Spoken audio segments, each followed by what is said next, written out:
Hello my buddies, രാവിലെ തന്നെ കടൽമീനിന്റെ സമ്മേളനം ഇട്ടിട്ട് എന്താന്നുള്ള നമുക്കറിയില്ല. ഹർത്താൽ കഴിഞ്ഞിട്ടാന്ന് തോന്നുന്നു. ബാക്ക് ടു സ്കൂൾ എന്നൊക്കെ പറയുന്ന പോലെ ബസ്സൊക്കെ റിവൈസ് എടുത്ത് സ്കൂളിലേക്ക് പോണു. എന്താ ചെയ്യുക?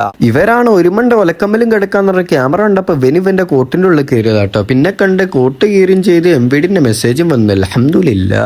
ഇങ്ങനെ പുളിമൂടത്തിപ്പോ സമാധാനത്തിന് തറക്കല്ലിട്ട പോലായി. നേരെ മേലോട്ടൊക്കെ ഇപ്പൊ ഒരേ രാജാവ് എന്നൊക്കെ പറയുന്ന ഒരു ഫ്ലൈറ്റ് എങ്ങനെ പോയി. വേൾഡ് നമ്പർ 1 പ്ലെയർ ആയാലും ഇവൻ ഇങ്ങനെ മീൻ പിടിക്കാനൊക്കെ ഇരിക്കണമെന്നുണ്ടെങ്കിൽ ഇവനക്ക് തീരെ ജാടല്ല എന്നല്ല അതിന്റെ അർത്ഥം. ക്രിസ്ത്യാനോക്ക് ഞാൻ ചാടണ്ടെന്ന് പറയരുത് കേട്ടോ. നമ്മള് പിന്നെ സെൽഫി എടുക്കാനൊന്നും പോയില്ലോ. പിന്നെ മീൻ പിടിച്ചോട്ടെ എന്ന് വിചാരിച്ചു. ചെങ്കാറിൽ കയറിയ ബേപ്പൂർ ബ്യൂട്ടി കാണാന്ന് പറഞ്ഞ് മീശയില്ലാത്തവൻ മീശ വിരിച്ച് കണ്ടപ്പോ നമ്മളെ കൂടെ കയറി. ബിസ്മില്ലാ.